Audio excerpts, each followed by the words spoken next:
আসসালামু আলাইকুম। আর্টমেটিক চ্যানেলের পক্ষ থেকে সবাইকে স্বাগতম। আশা করি সবাই ভালো আছেন। আমি আলহামদুলিল্লাহ ভালো আছি। আমরা গত পর্বে কিছু সাম্প্রতিক সাধারণ জ্ঞান প্রশ্ন পড়ছিলাম। তো আমি এই পর্বেও অনলাইন থেকে কালেক্টেড কিছু সাম্প্রতিক সাধারণ জ্ঞান পড়ব। আপনারাও আমার সাথে সাথে পড়বেন।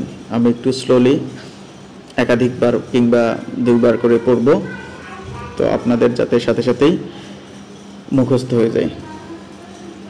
শুরু করি। বিশ্ব পর্যটন দিবস কবে পালিত হয়? উত্তর 27 সেপ্টেম্বর। বিশ্ব পর্যটন দিবস 27 সেপ্টেম্বর পালিত হয়। পর্যটনে 117 দেশের মধ্যে বাংলাদেশের অবস্থান কত? পর্যটনে 117 দেশের মধ্যে বাংলাদেশের অবস্থান 110তম। পর্যটনে 117 দেশের মধ্যে বাংলাদেশের অবস্থান 110তম। বাংলাদেশের জিডিপিতে পর্যটন খাতের অবদান কত? উত্তর 3%। দক্ষিণ এশিয়ার সর্বনিম্ন এটা। বাংলাদেশের জিডিপিতে পর্যটন খাতের অবদান 3%। ডেঙ্গুতে মৃত্যুহারে বিশ্বের শীর্ষস্থানে রয়েছে বাংলাদেশ। ডেঙ্গুতে মৃত্যুহারে বিশ্বের শীর্ষস্থানে রয়েছে বাংলাদেশ। দ্বিতীয় স্থানে রয়েছে ইন্দোনেশিয়া। সূত্র হচ্ছে WHO। চলতি বছরের প্রথম 8 মাসে সর্বোচ্চ প্রবাসী আয় এসেছে কোন ব্যাংকের মাধ্যমে? উত্তর ইসলামী ব্যাংক।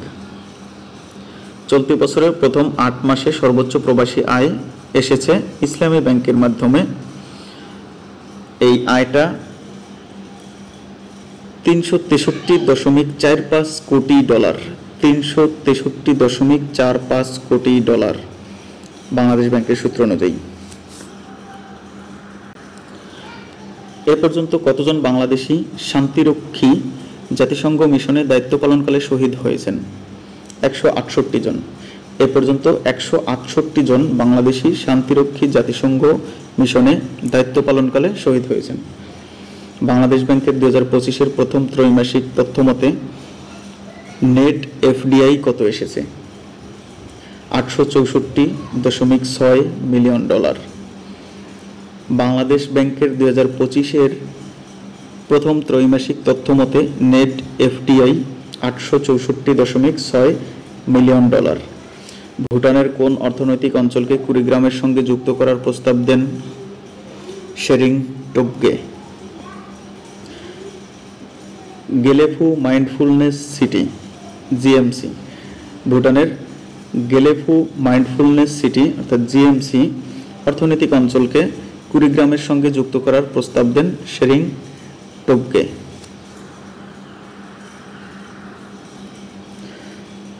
সম্প্রতি অনুষ্ঠিত জাতিসংঘ সাধারণ পরিষদে 80তম অধিবেশনে প্রধান উপদেষ্টা ডক্টর মোহাম্মদ ইউনূস কোন ভাষায় বক্তব্য প্রদান করেন? বাংলা ভাষায়। সম্প্রতি অনুষ্ঠিত 80তম জাতিসংঘ সাধারণ পরিষদের অধিবেশনে প্রধান উপদেষ্টা ডক্টর মোহাম্মদ ইউনূস বাংলা ভাষায় বক্তব্য প্রদান করেন। নিচের কোনটি জাতিসংঘের দাপ্তরিক ভাষা নয়? পর্তুগিজ। পর্তুগিজ জাতিসংঘের কোনো দাপ্তরিক ভাষা নয়। ভুটানের বিনিয়োগকারীদের জন্য বাংলাদেশ সরকার কোন অর্থনৈতিক অঞ্চলটি আনুষ্ঠানিকভাবে বরাদ্দ করেছেন? কুড়িগ্রাম বিশেষ অর্থনৈতিক অঞ্চল। কুড়িগ্রাম। ভুটানের বিনিয়োগকারীদের জন্য বাংলাদেশ সরকার কুড়িগ্রাম বিশেষ অর্থনৈতিক অঞ্চল কুড়িগ্রাম অঞ্চলটি আনুষ্ঠানিকভাবে বরাদ্দ করেছে। এশিয়া মহাদেশের বৃহত্তম বস্তি হিসেবে বিবেচিত ধারাবি বস্তি কোন দেশে অবস্থিত? ভারতে। ধারাবি বস্তি ভারতে অবস্থিত। 98তম অস্কারের সেরা আন্তর্জাতিক ভাষার সিনেমা বিভাগে মনোনীত হয়েছে কোন বাংলাদেশি চলচ্চিত্র? বাড়ির নাম শাহানা। 98তম অস্কারের সেরা আন্তর্জাতিক ভাষার সিনেমা বিভাগে মনোনীত হয়েছে বাড়ির নাম শাহানা বাংলাদেশি চলচ্চিত্র। বিশ্বব্যাপী কোন দিনটি বিশ্ব পর্যটন দিবস হিসেবে পালিত হয়? 27 সেপ্টেম্বর। বিশ্বব্যাপী কোন দিনটি বিশ্ব পর্যটন দিবস হিসেবে পালিত হয়? 27 সেপ্টেম্বর। পর্যটন স্থান রিসাং ঝর্ণা কোথায় অবস্থিত? পর্যটন স্থান রিসাং ঝর্ণা কোথায় অবস্থিত? মাটিরাঙ্গা, খাগড়াছড়ি। মাটিরাঙ্গা, খাগড়াছড়ি। 2025 সালে নারী ফুটবল বিভাগে ব্যালন ডি'অর পুরস্কার পেয়েছেন কে? আইতানা বনমাতি। 2025 সালে নারী ফুটবলার বিভাগে ব্যালন ডি'অর পুরস্কার পেয়েছেন আইতানা বনমাতি।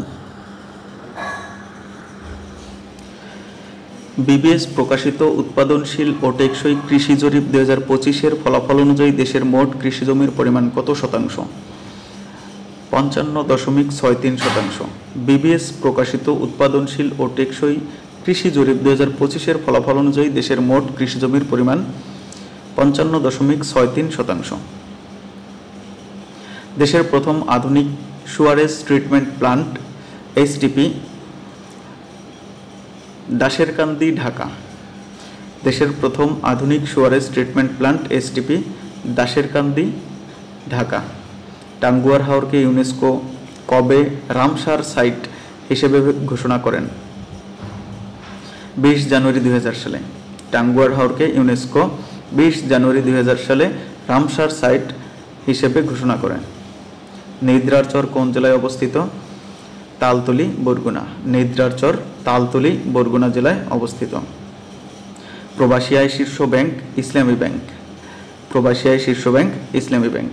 একটি রাষ্ট্রের মূল উপাদান কয়টি? 4টি। একটি রাষ্ট্রের মূল উপাদান 4টি। বিশ্ব পর্যটন দিবস 27 সেপ্টেম্বর। বিশ্ব পর্যটন দিবস 27 সেপ্টেম্বর। জম্মু কাশ্মীরের বিশেষ মর্যাদা প্রত্যাহার করা হয় 5 আগস্ট 2019 সালে। জম্মু কাশ্মীরের বিশেষ মর্যাদা প্রত্যাহার করা হয় 5 আগস্ট 2019 সালে। জাতিসংঘের সাধারণ পরিষদের অধিবেশনে প্রতিটি সদস্য রাষ্ট্র সর্বোচ্চ কতজন প্রতিনিধি প্রেরণ করতে পারে? 5 জন। জাতিসংঘের সাধারণ পরিষদের অধিবেশনে প্রতিটি সদস্য রাষ্ট্র সর্বোচ্চ কতজন প্রতিনিধি প্রেরণ করতে পারে? 5 জন। ফিফা 2026 বিশ্বকাপের মাস্কট কতটি? 3টি। ফিফা 2026 বিশ্বকাপের মাস্কট 3টি। ম্যাপল, জায়ু ও ক্লাস। ম্যাপল, জায়ু ও ক্লাস। জাতিসংঘের 80তম অধিবেশনে ডক্টর মোহাম্মদ ইউনূস ভাষণ দেন কবে? 26 সেপ্টেম্বর 2025। জাতিসংঘের 80তম অধিবেশনে ডক্টর মোহাম্মদ ইউনূস ভাষণ দেন 26 সেপ্টেম্বর 2025। বর্তমানে প্রবাসী আয় দেশের শীর্ষ ব্যাংক কোনটি? ইসলামী ব্যাংক। আরও একবার পড়ছিলাম। WHO এর তথ্য মতে ডেঙ্গুতে মৃত্যুর সবচেয়ে বেশি কোন দেশে? বাংলাদেশে। WHO এর তথ্য মতে ডেঙ্গুতে মৃত্যুহার সবচেয়ে বেশি বাংলাদেশে। সম্প্রতি ভুটানের প্রধানমন্ত্রী বাংলাদেশের কোন অঞ্চলের সাথে ভুটানের অর্থনৈতিক অঞ্চল যুক্ত করার প্রস্তাব দিয়েছেন? কুড়িগ্রাম। এটা একটু আগেও পড়ছিলাম যে সম্প্রতি ভুটানের প্রধানমন্ত্রী বাংলাদেশের কোন অঞ্চলের সাথে ভুটানের অর্থনৈতিক অঞ্চল যুক্ত করার প্রস্তাব দিয়েছেন? এটা হচ্ছে কুড়িগ্রাম।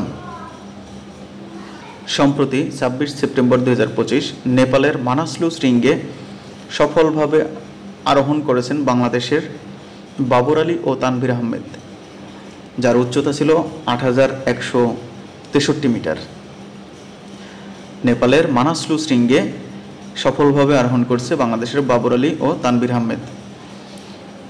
বিশ্বের শীর্ষ 2% সায়েন্টিস্ট 2025 অর্থাৎ ওয়ার্ল্ড টপ 2% সায়েন্টিস্ট তালিকায় স্থান পেয়েছে ঢাকা বিশ্ববিদ্যালয়ের কতজন শিক্ষক? 35 জন শিক্ষক। বিশ্বের শীর্ষ 2% সায়েন্টিস্ট 2025 অর্থাৎ ওয়ার্ল্ড টপ 2% সায়েন্টিস্ট তালিকায় স্থান পেয়েছে ঢাকা বিশ্ববিদ্যালয়ের 35 জন শিক্ষক। সম্প্রতি 26 সেপ্টেম্বর 2025 ফিফার উন্মোচন করা 2026 ফিফা বিশ্বকাপ ফুটবলের 3টি মাস্কটের নাম কি? Klaus, Maple, Jayu. Klaus, Maple, Jayu. 2025 সালের বিশ্ব অ্যাথলেটিক্সে অর্থাৎ 2025 সালের বিশ্ব অ্যাথলেটিক্সে দ্রুততম মানবী হয়েছেন কে?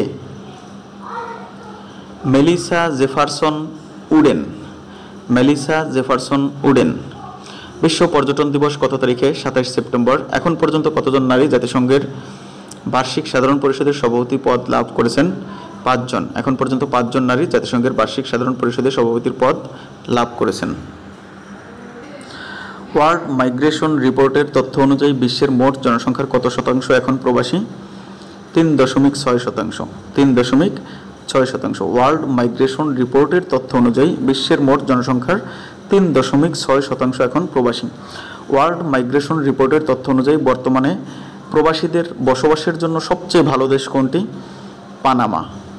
ওয়ার্ল্ড মাইগ্রেশন রিপোর্টের তথ্য অনুযায়ী বর্তমানে প্রবাসীদের বসবাসের জন্য সবচেয়ে ভালো দেশ হচ্ছে পানামা। আজকে এই পর্যন্তই।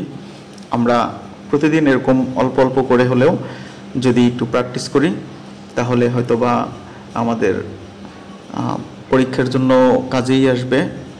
তো আপনাদের যদি এই ভিডিওটার মাধ্যমে বিন্দু পরিমাণ উপকার হয়ে থাকে তাহলে আপনারা আমার এই ভিডিওটা একটা লাইক দিবেন, কমেন্ট করে মতামত জানাবেন এবং